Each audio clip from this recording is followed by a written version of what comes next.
আসসালামু আলাইকুম রহমতুল্লাহি ওবারাকাতু। ইহুদি খ্রিস্টানদের পরিকল্পনায় ধ্বংস হচ্ছে একে একে মুসলিম দেশ, ধ্বংস হচ্ছে মুসলিম উম্মাহ।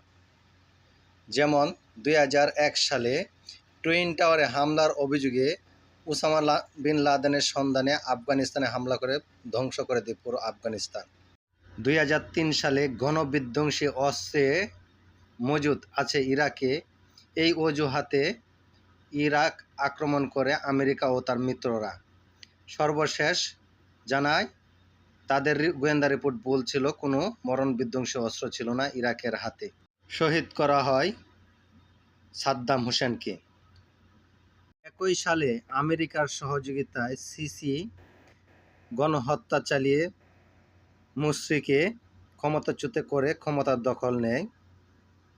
তখনও সহযোগিতা করেনি কোনো মুসলিম রাষ্ট্র, শুধু হুঁশিয়ার দিয়ে সীমাবদ্ধ থাকে। 2025 সালে এসে একই অবস্থা। 24 সালে আক্রমণ করে অবৈধ দখলদার রাষ্ট্র ইসরায়েল ফিলিস্তিনকে পুরোপুরি ধ্বংস করে দেয়।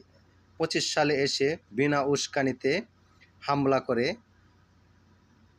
ইরানে।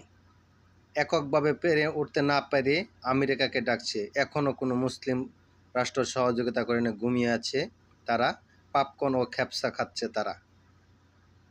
হয়তো আয়াতুল্লাহ আল খামেনিকে হত্যা করে ক্ষমতা দখল করবে তারা, তারপর একে একে ধ্বংস করবে সকল মুসলিম রাষ্ট্রকে। তবুও ঘুম ভাঙবে না মুসলিম নেতাদের।